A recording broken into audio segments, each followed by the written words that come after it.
Christian fundamentalism needs an enemy. That's just the nature of fundamentalism. It's a sharp binary view between insiders and outsiders, depends on stark rhetoric between black and white, good and evil, darkness and light, truth and error, or more specifically, truth and deception.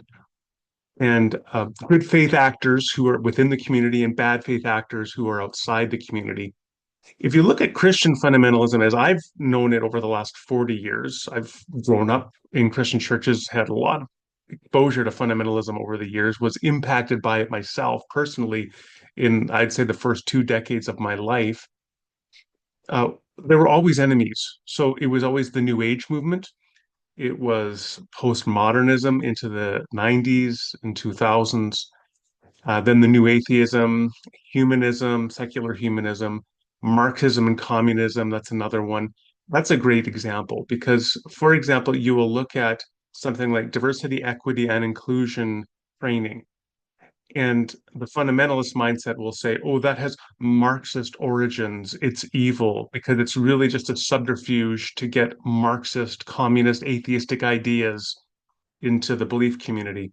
And that is really key to the fundamentalist mindset is to always think that there's a subterfuge, that there's a deception, that they're trying to trick you by getting Marxism or atheism or humanism or hedonism or some other thing deceptively into the belief community that will taint the purity of the insider group.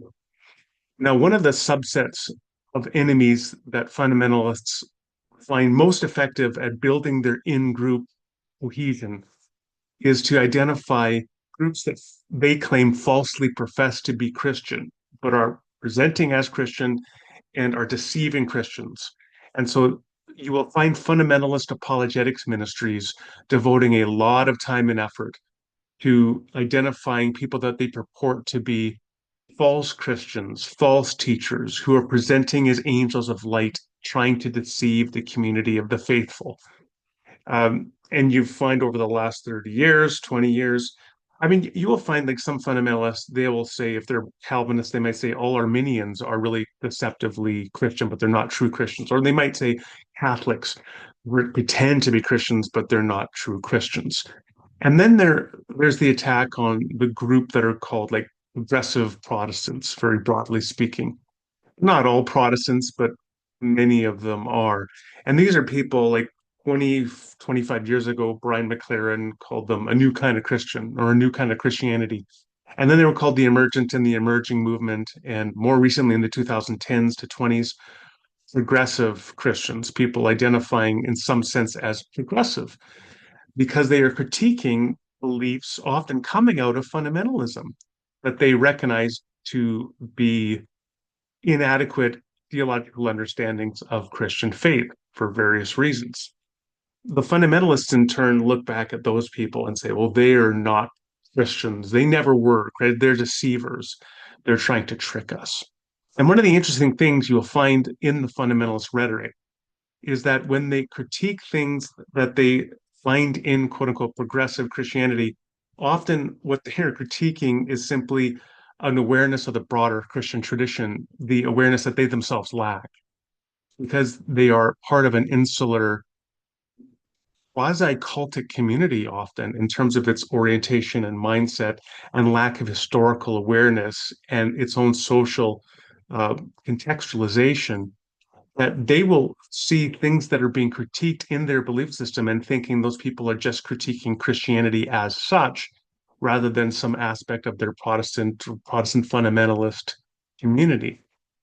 A great example of this comes from Alisa Childers, time and again, because she consistently shows herself to be one of the most outrageous in terms of her fundamentalist critiques of progressive Christianity, bizarrely claiming that quote unquote progressive Christianity is an entirely different religion. That's her central claim.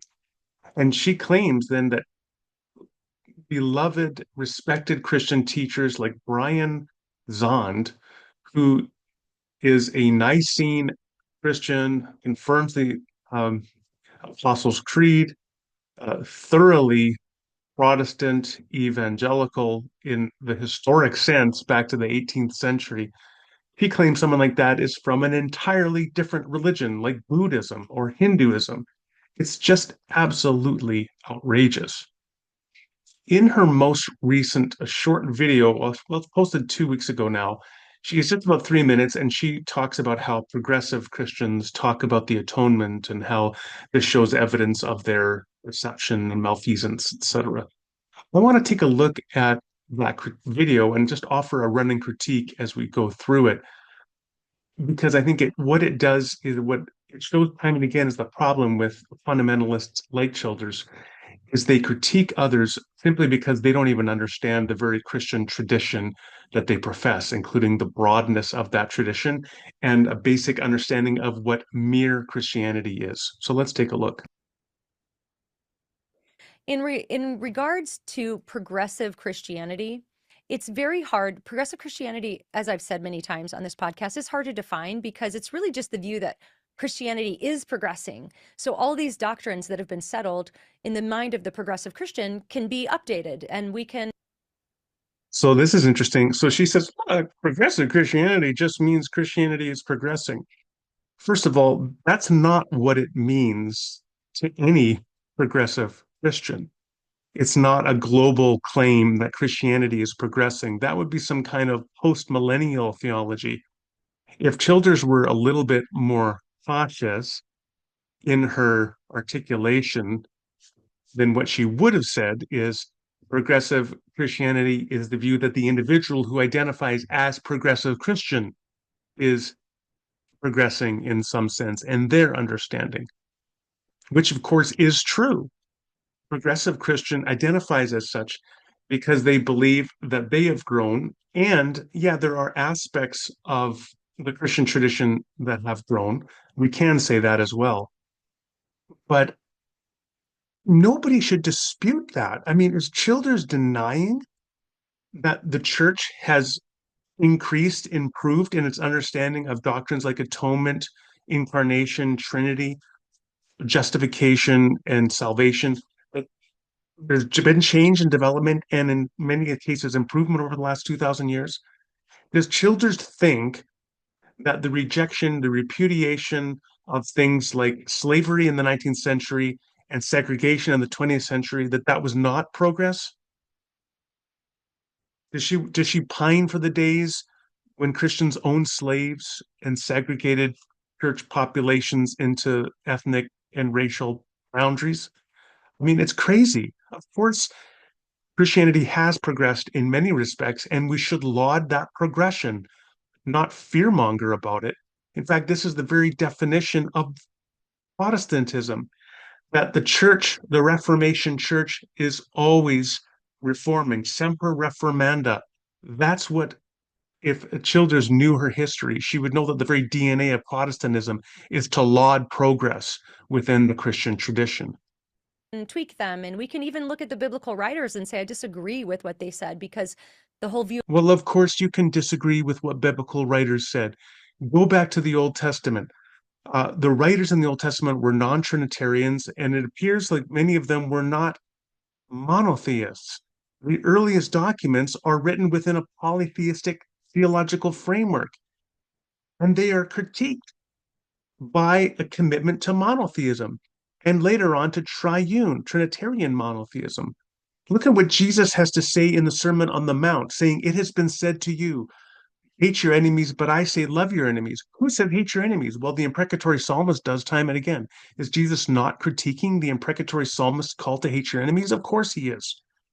And if Jesus can offer critical readings through Jesus, through a Christological hermeneutic, the Christian can likewise offer a critical response to various biblical authors and passages. View of the Bible in progressive Christianity is different, as we'll see in a moment. So I want to sort of characterize this around certain doctrines. So if you're trying to discern if the person you're following is progressive, the first thing you're going to do is look at what they're teaching about the atonement.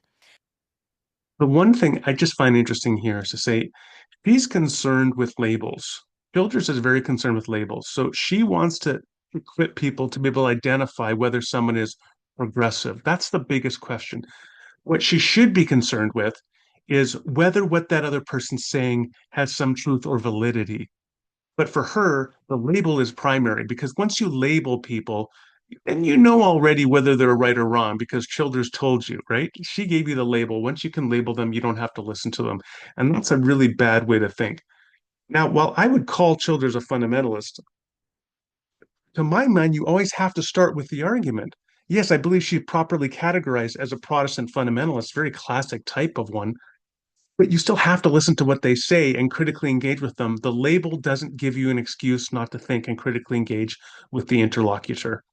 Anyway, so now she's going to talk about atonement, and I think this is key.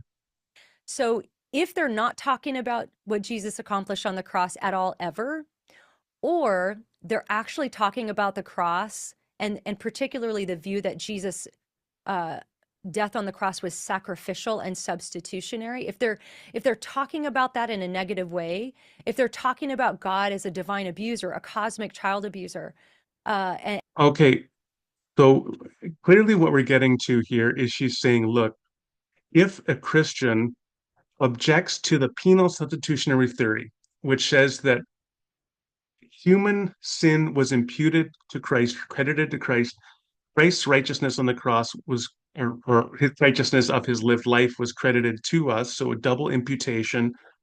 And because of that, the wrath that God has for sin was deflected from us and onto Christ on the cross. And the Father exhibited wrath on the cross as he sacrificed Jesus to placate his own wrath against our sin because God's wrath must be placated by sacrifice. That is the framework of penal substitution. Yes, it is true that there are many Christians who repudiate that. They're not just progressive, quote unquote, Christians from who read Brian McLaren and Brian Zahn books or Peter Enns or Rachel Held Evans. This is the mainstream Catholic and Eastern Orthodox tradition, as well as large tracts of Protestantism. So, what Childers is doing here by equating penal substitution with the core gospel message, she shows her own ignorance and naivete about the broadness of the Christian tradition and the fact that Christianity as such has never endorsed any specific account or understanding of atonement. they'll say we reject that view of the atonement in favor of another view. I think that is a red flag, right? That's something to pay attention to. I'm even seeing some authors that I wouldn't necessarily consider to be progressive Christians that might even just downplay that view. So I notice time and again that Childers doesn't like to give names. She'll say, well, I see authors doing this or that. And it's important to note that when she doesn't actually give any names, she's not accountable to her own analysis being critically analyzed. So if she wants to say, I noticed that Brian Zond and Peter Enns are doing X, Y, and Z, well, then you could actually go and read Zond and Enns and see whether what Childers is saying here has any validity to it. When she refrains to give you the names of the people that she's seeing as being a problem, then she really exempts herself from any critique. And it's really a disreputable way to critically purport to analyze this alien population of progressive Christians. so in the atonement conversation, there's this phrase atonement theories. Now, I'm not a huge fan of the phrase atonement theories because there's this implication that you need to pick one. Where Okay, this is another place where Childers shows that she is ignorant. She says she doesn't like the concept of an atonement theory. Well, a theory, just by definition, is a theoretical explanatory framework for data. So a theory purports to offer an explanation to understand various data. So if you have the theory of plate tectonics, that explains various geological features like volcanoes and earthquakes and seafloor spreading and mountain ridges. And it does so by way of a theory that the surface of the Earth is a series of interlocking, moving, shifting tectonic plates. And their movements and shifting between one another creates the various geological features we see. And the very nature of a theory like the plate tectonic theory is that it is exclusive of other theories. Now, theories can be tweaked and revised and expanded or narrowed, but theories are exclusive. They're very different from metaphors. Metaphors are expansive and inclusive. You can have multiple different metaphors of a phenomena, but you can't have a person can't simultaneously hold multiple different theories. Theories are exclusive. Now, for her to say she doesn't like theories is just really odd. I mean, so what are you saying? What's ironic here is when she says she doesn't like theories, I guess she just likes metaphors. That really puts her within the camp of some progressive Christians who don't have much time for dogmatic, systematic theological inquiry. But I don't even think that Childers is aware of that because I don't think she really understands what a theory is within theological discourse or within academic discourse more generally. Whereas I would say, and many others have said, that any way the Bible talks about what Jesus accomplished on the cross should be affirmed, celebrated, believed by Christians. Uh, Nobody disputes that. If Scripture teaches something, or one believes Scripture is teaching something, then what ought to encompass that within their theory? If the theory is successful, it will explain that data. But just to give you another illustration for how confused Childers is, it would be like if she says, I don't like theories about election. I just like to look at what the Bible says about election. Yeah, fair enough. Except that Arminianism and Calvinism are two different theories of election. They can't both be right. Either election is based on foreknowledge or it's based upon a divine decree that is sourced in God's will, or perhaps with the open theist view, there is no election apart from a general election that God does not foreknow will occur. Either way, those are all incompatible theories with one another. And if Childers were to say she doesn't like talking about theories of election, she would be just as confused as she is here when she says she doesn't even like talking about theories of atonement. But there's one view that is largely denied in progressive Christianity, and that's penal substitutionary atonement. And even I'll take it even more broadly, just substitutionary atonement. The idea that Jesus died in our place as our Yeah, no, you're just wrong there, Childers. It is true that people who would identify as progressive Christians would generally be very sharp critics of the penal substitutionary theory of atonement for various reasons. They're not just progressive Christians. Read some N.T. Wright that see some incisive critiques of penal substitutionary atonement, including claims that it is extra biblical or non biblical, that it is philosophically incoherent, that it has problematic ethical implications, and on and on and on. Now, you could very much be an advocate of penal substitutionary theory of atonement, fair enough, but don't think that people who critique it are somehow an enemy who are denying the gospel simply because they deny your preferred theory of atonement. substitute. All right, we'll just leave penal substitution for even another conversation. Just substitution. This is really denied in progressive Christianity.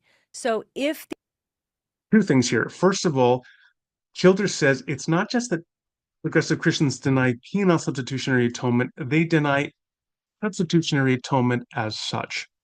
That is false, absolutely false. There is substitution across multiple theories of atonement. So you'd have a ransom theory of atonement and Christus Victor theory of atonement, and you'd have an exemplar theory of atonement or an Abelardian theory of atonement, or you'd have a Gerardian theory of atonement. They all have a different kind of substitution. And those would all be theories of atonement that would be explored, embraced. A governmental theory, there's another one. They would all be possibilities for people who would self-identify as progressive Christians. So this is just manifestly false. The other thing that I wanted to note here is the irony is that Childers begins by saying, well, progressive Christianity just means people who think Christianity progresses.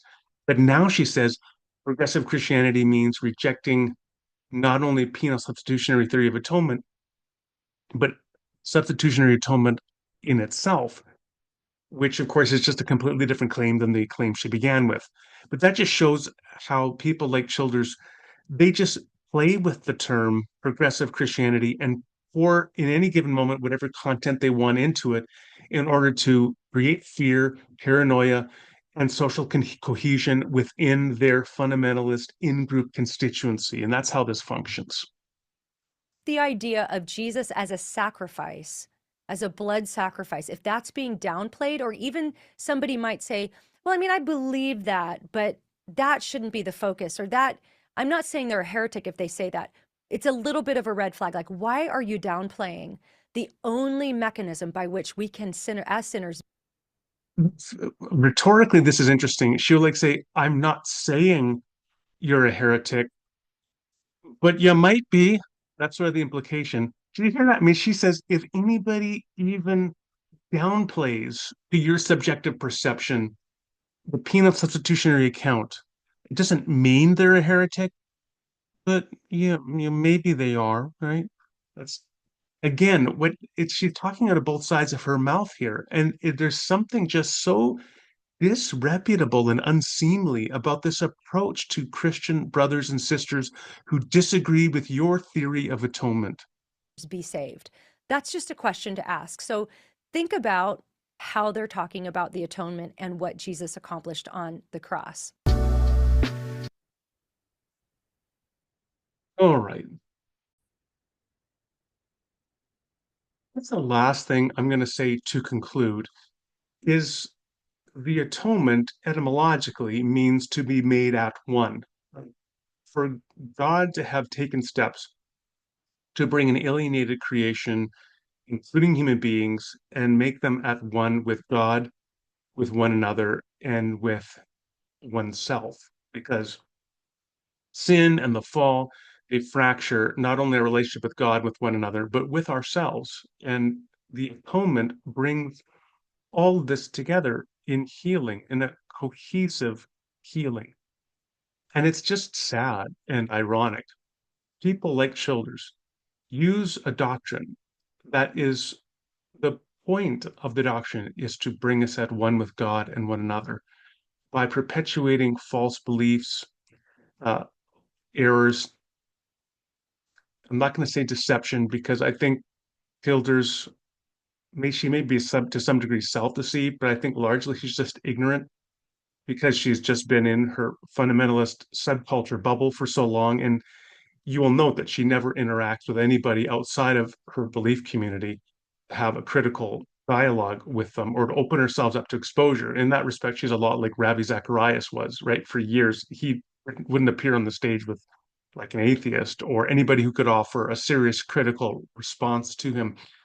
And what happens then is you create a little bubble and you really have these large tracts of ignorance. So I suspect that it's largely born of ignorance on her part, not malfeasance, malevolence.